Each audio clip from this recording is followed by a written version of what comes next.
Hey everyone, how's it going? Alex Mendez here, or you can just call me Golden Boy, and I am here in San Diego, California with the Psionic Studios guys, and joining me right now is Corey Davis, game director of Nosgoth. Corey, how you doing? Pretty good. How are you? I'm doing, I'm doing all right. I can't wait to get some Nosgoth. So actually, let me just ask you, what are people going to see here today? So this is our first look at gameplay footage, live gameplay footage, and we're going to see a lot of different things. We're going to see a new map, a bunch of different classes and abilities, some custom personal skins, premium skins, and maybe even some unreleased content for the beta. Ooh, all right, okay, cool, cool. So we're going to be taking a look at a vast majority of things here with Nosgoth. It's going to be awesome. Can't wait. So we're actually going to take a look at the profiles and the armory as well, just the menu system of Nosgoth. So let's go ahead and take a look at that.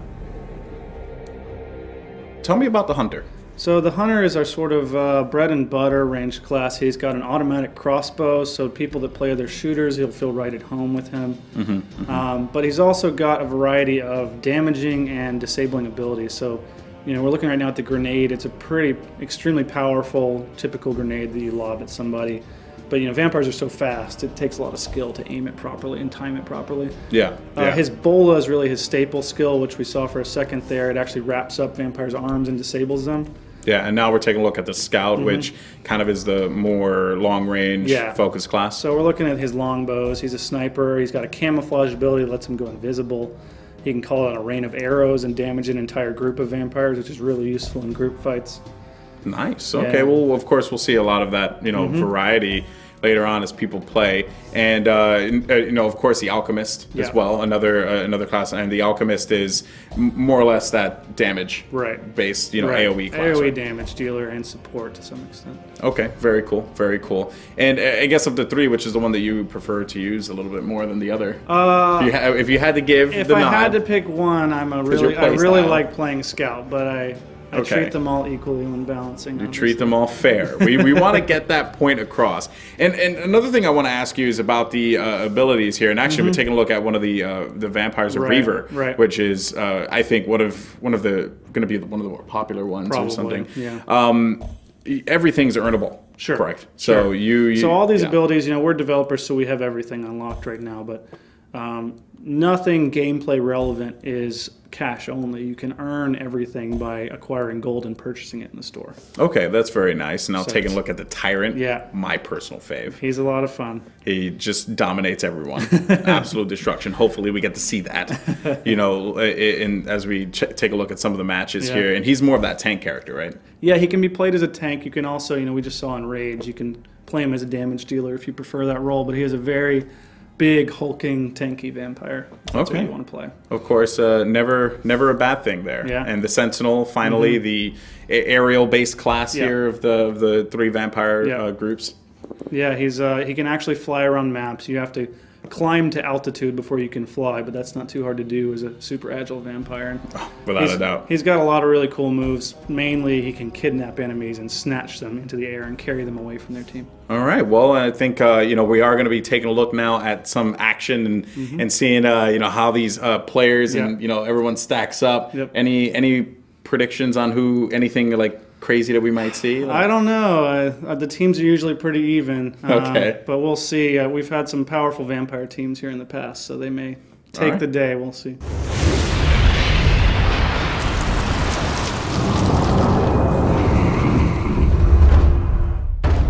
So we're loading into the Summerdam map. This is our newest map that we released to the alpha recently. It's the first time we're showing it publicly.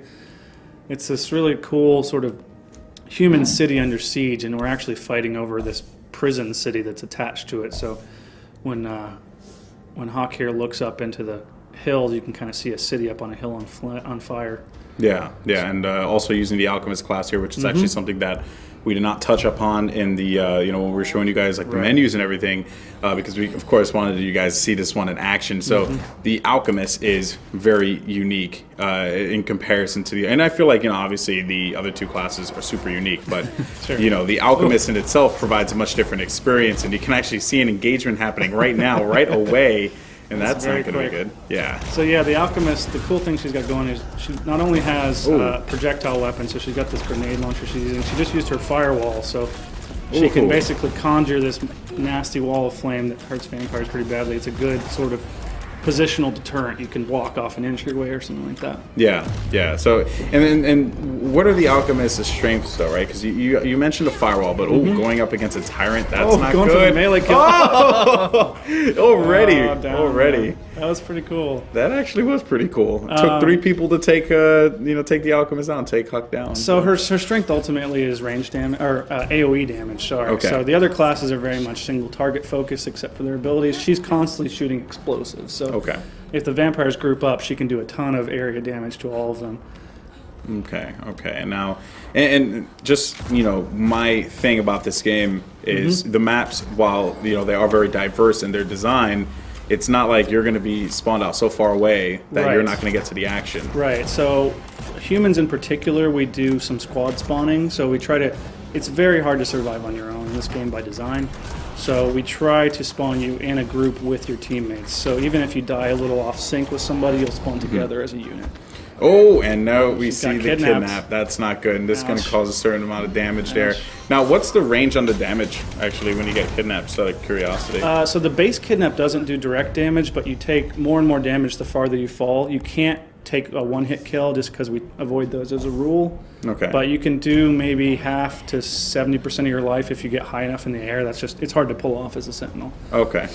And, you have that balance between all these different classes, kind of like rock, paper, scissors. So, actually... She's actually kind of weak against sentinels, for instance. So okay. The other guys have these, super accurate long-range weapons. She's shooting... explosive, so it's kind of hard to hit a flying target. Now, what was that she used there? So that is the healing mist. He's swapped to a more support ability. So what he did was he traded out his flame wall, which is, while defensive, a damaging ability for healing mist, which heals all of his teammates inside of it. So you can heal it. Oh, he just got murdered by the sentinel. It's got mauled, ran up on you. So it's a pretty cool sentinel ability called puncture, where he actually stabs you with both of his wings and does a ton of damage. Ooh. That does not sound like a good way to go. But yeah, so humans, there are these resupply stations, we'll point them out in a minute, that let you get ammo and health back, but you can only use them every 2 minutes. Ooh. So having the ability to heal your whole team at once is really powerful. Yeah, that's a pretty great ability. And now, what was that there that was she used? The light bomb. So she starts with a flashbang, but you can trade that out for a more damaging bomb instead if you don't need the blind effect. Okay. So she was basically trying to open with some damage there. Okay. And actually, like there's the healing mist again, so you can see he's healing up inside of his effect. Yeah, and actually teammates are using it too. Congregating to it. Now, is that a little dangerous though, right? Because definitely. You have them grouping together, and that could spell doom there, especially if you have one of those tyrants get in there and ruin their day. So a good tyrant will come charging in or jumping in the spot. We also see those healing areas are magnets for the Reaver who just killed him. Has these green choking bombs. Yeah. And a lot of times you'll see it's just a magnet for that kind of AoE. Yeah. Because you can basically negate the heal. Wow. Okay, so you negate the heal and then you just end up causing damage? Yeah. Yeah. So normally... If I threw my bomb on top of the mist. Right, it kind of cancels out. You're taking damage and getting healed at the same time. Okay, and now switch over to some Hunter gameplay here. So this is our sort of... risky. He's a little bit more like playing a traditional shooter. He's got an automatic weapon. It's a crossbow. It looks like he's using the multi-bow, which is the burst fire model. So what he's done is, this is an unlockable, or you can purchase it. But you can trade out full auto for burst fire. And of course gives you a little bit more accuracy. Reaver right in front. And that was the bola, actually. So you just saw that kind of get into play there, and you see the damage on the other side of the wall, so they were able to clean up that kill. And that's great, right? Because now, I guess what I'm a little worried about here, looking at this from like maybe an esports perspective, for example, is, are the humans like Left 4 Dead if they're by themselves? Or don't kill. Well, I guess I answered my own question there. Because I guess people always look at it and they're like, oh yeah, well the vampires obviously have to be like really good, but then taking a look here at this game, humans are winning 17 to 12, so I think they're doing kind of okay. Actually, the vampires are winning right now. Oh, I'm sorry. But yeah, it's a fair point, and we try to strike a balance. There's another bola. Try to strike a balance of, we want humans to have to group up because it's more interesting game and they require teamwork to succeed. Yeah. But we never want you to feel totally powerless. So one-on-one, you always have a chance, especially if you're a really good human player. Okay. So it's not like Left 4 Dead where you're going to get pounced by a smoker or something and just be totally out of the fight without a teammate. Okay. But you are pretty vulnerable for sure. Yeah. Well, and I think also, you know, if when a game goes out into the wild, right?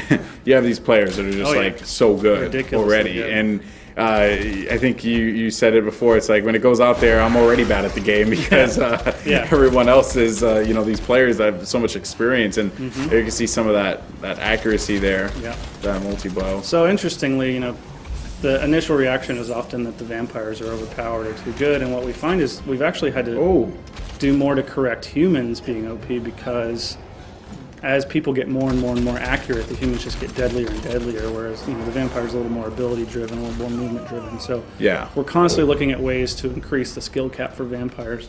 And while there are a lot of abilities for the humans for a single target, you know, I would say the vampires, they're more single target focused, but they are, when you use your abilities well, like you can really just take over, like a confrontation like we saw right there where the humans ended up just getting crushed. That's been a focus for us because, you know, they are a melee faction, but we find, you know, just spamming the melee button isn't super skillful. Like, it's your bread and butter, but, you know, the strength of a good vampire player should be proper timing and aiming with your abilities. So we put a lot of their power into those.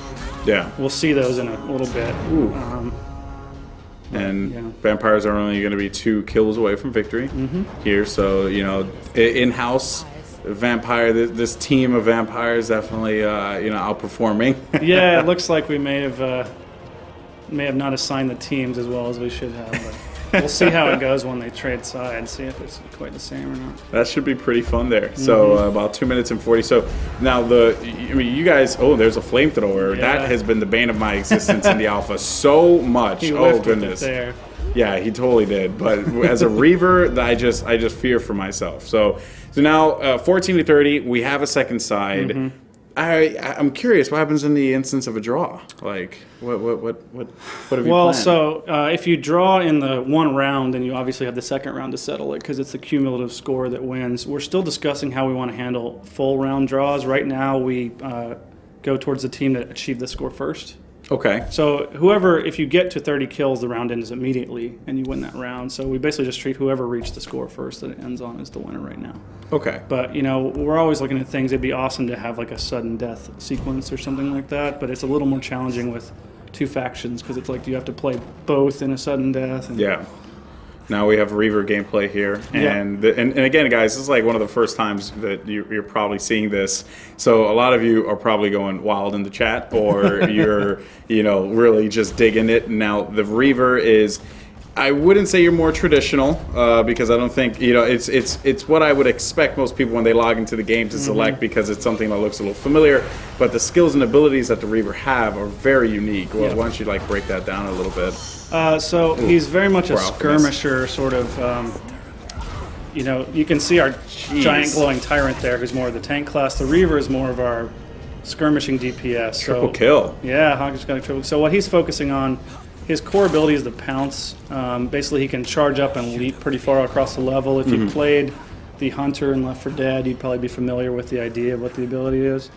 And Hawk's chosen Haste, which is a sort of a movement and attack speed buff. So when he gets into close range, he can pop that and just go to town with melee attacks. And the Q is which one again? The Q is he's using the poison grenade. So we treat them more as bombs than grenades because vampires using grenades is a little funky. But he's basically got this concoction that's poisonous to humans, and it's a great camping or turtle breaking ability because we don't want humans to just sit in the house and be invincible. Yeah. So Reavers and other classes have these things you can kind of chuck into doorways or rooftops and push people out of a camp spot. And I noticed also in my time playing, there are different variations to certain abilities, and you know, like for example, the bola, the dreaded bola. If you're a Reaver, you'll get hit with that quite a bit. But you have that time.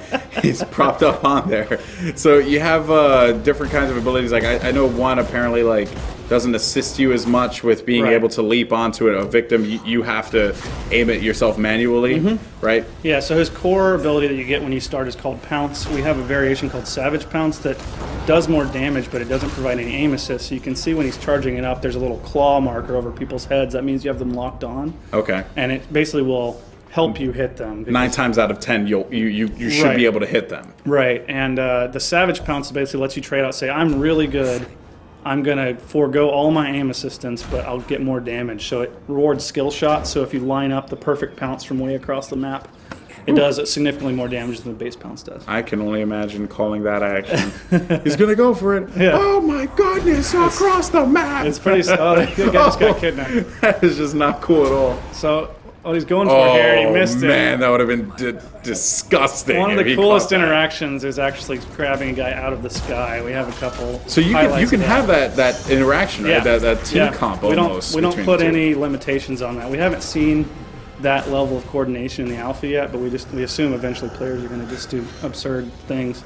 Now, what was that ability that he just busted out with the when he turned blue? That was the... He switched to evasion, so that's what you start with as a Reaver. It's more of a defensive cooldown than haste, which he had on earlier.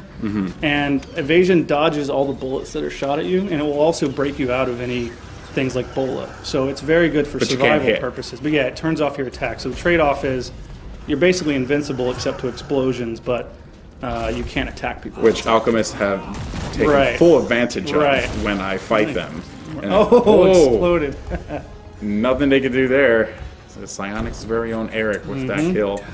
So the Reaver certainly is one of the more it is the faster of the 3 that are currently out right now. And wow, I did not know you could do that. Okay, some people use it as a movement ability. So it's got a cooldown of about 12 seconds. So if you think you're going to have time between when you use it before you engage, you could use it as a sort of traversal ability and then let it recharge before you actually fight. So if you think you're running and scaling buildings, you can actually just leap over everything, which is pretty awesome. But it's obviously not as powerful as the Tyrant's Leap, for example, because the Tyrant's Leap comes down and just crashes on everything. Yeah, it doesn't afford you nearly as much control with the aiming trajectory, things like that. Okay. And it seems like gets picked off again. He's going to switch over to the Sentinel here. Okay.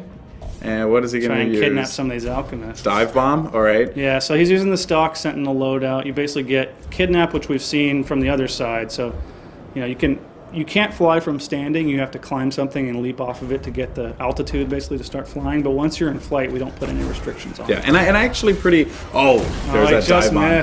Missed the dive bomb. But that dive bomb's devastating, though. Yeah. I've had it done to me quite a few times. I think I've, if anything, I've revealed that my ability in this game, not that well. Man. And that was going to be Eric again with another one of those. So, decided, okay, dive bomb's not going to work. A little bit. He's switching to takeoff, which is a little bit more survival-oriented. And what takeoff lets you do is actually, like it says, take off straight into the air. Okay. So what it's great at is it's an escape. So if I'm taking a ton of damage, I get bored, whatever, he'll actually rocket off the ground and cause a shockwave that damages people nearby. And this should be a big kill. That's 600 damage right there. That hurts. So he's going to chase, it looks like. And he may have been evaded. Yep, actually was evaded. I think he ran to the right, and he went to the left. That's unfortunate. And so the skin actually that he's using, is that a... That's a premium skin right there. Okay. Nice wing flap. So what that does is actually knock everyone in a in a line in front of you off their feet. So it's actually pretty powerful if you aim it right, because it'll disrupt whatever the enemy team is doing. And it can hit multiple targets at the same time. And they take fall damage, so if they're standing by a ledge and you wing flap them, they'll take quite a bit of damage falling to their potentially death, but probably or probably just to a lower ledge, break their ankle. But it rewards you for finding people near ledges and things like that. Oh wow, okay. And then you had mentioned that you've been seeing a lot of advanced players actually fly really low to the ground to avoid getting hit by these scouts. Yeah. So what you'll see with really good Sentinel players and against good human players is that they get so good at aiming that if you maintain too much altitude, you'll just get picked off before you get close. So what we find good Sentinels do is fly very close to the ground using geometry to shield them from humans until the last second. That's actually a really good approach, and I just absolutely love that. There goes the pounce. So he was having a little trouble with the Sentinel. With Sentinel, so he switched back to Reaver. Looks like he's still using. I'll tell you what, though, the human team has been doing a great job of just holding him back with the, with like the alchemist. Yep. You know what I mean? Like really just taking advantage of that. Yep. And there goes that aim assist right there.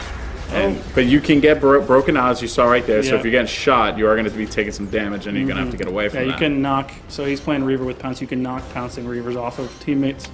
You see it happening. Now, does that happen with the Savage as well? Yeah, they both use that. Ooh. So most of your damage comes from impact, but you do incapacitate the target and deal damage over time to them, but that can be interrupted by teammates. Okay, and so had a reckless alchemist actually try and get in the fray there, but it ended up paying dearly. So he's evading right now. He can't take damage from bullets. Yeah, but an alchemist doesn't care about that. An alchemist will just devastate you. So, he probably doesn't want to go in there. Luckily, he got away. Now, a Reaver generally will, like, so when you look at it, that was a great pounce, by the way. So, a Reaver generally will not be the guy that's going to initiate. He's dead. That's a great ending screen. So 44 to 51. So the totals are added at the end, right? And the winner is the first vampire team. I don't know. Well, I don't know. We should give them names. I don't know. Team 1 and Team 2. Okay. Well, you know what? If you want to be generic, Hawks team and Alex's team. Okay. Hawks team 1. It looks like. Okay. Hawks team 1. Woo! All right. Yeah. But yeah, so it certainly was awesome to see there, and of course, a little bit of varied gameplay as well, which never hurts, right? Yeah. And so we're gonna go and actually hop into a second game where we're gonna be showing off Siege, and that should be pretty fun. Yeah.